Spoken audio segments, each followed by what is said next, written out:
Tariffs are impacting a number of manufacturers. Let's take a look at how domestic brands have been responding to this news about tariffs. If we look at Stellantis, units being built in April are still protected under the February pricing agreements, so don't expect any increases in prices in the month of April. We have seen some plants be idled in Mexico and Canada, and we've seen Stellantis and Ford come out with employee pricing on eligible vehicles. Ford, with employee pricing, is actually cutting prices on most vehicles.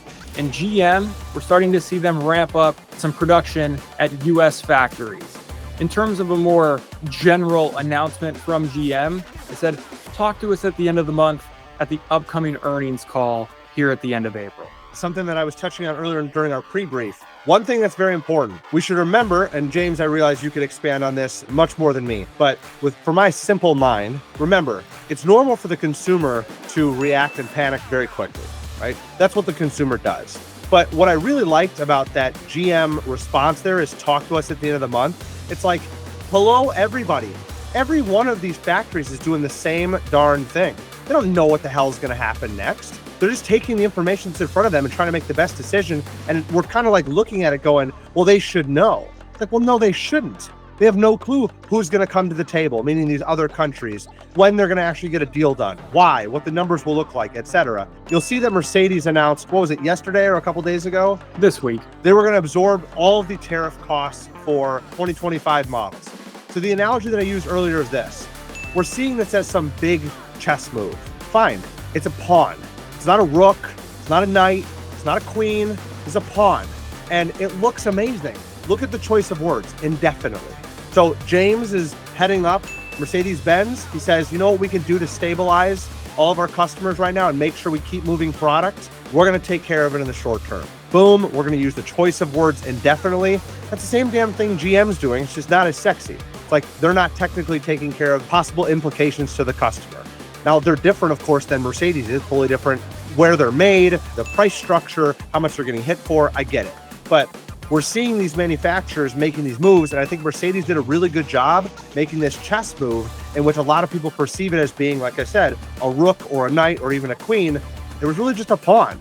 I wanted to go through kind of brand by brand because we really have been seeing a bit of a mixed bag in terms of responses from different manufacturers.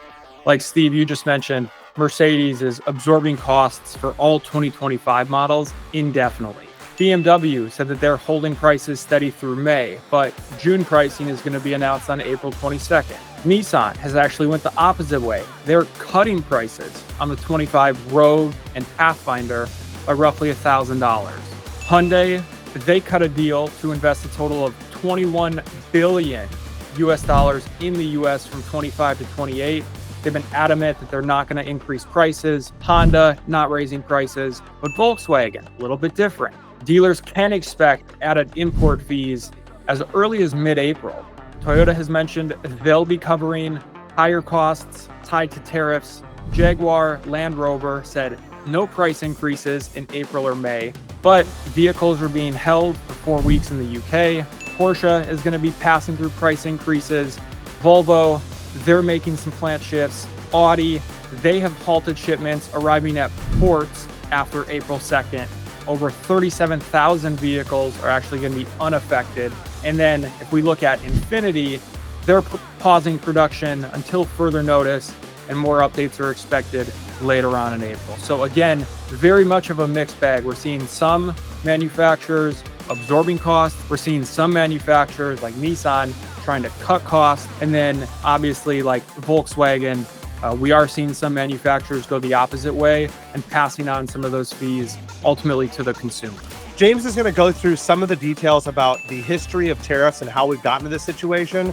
So I strongly urge you to stick around to the end to hear the way he's going to break down what's happened over the last 50 years. So just keep that in mind. For now, I'm going to go over the national dealership performance.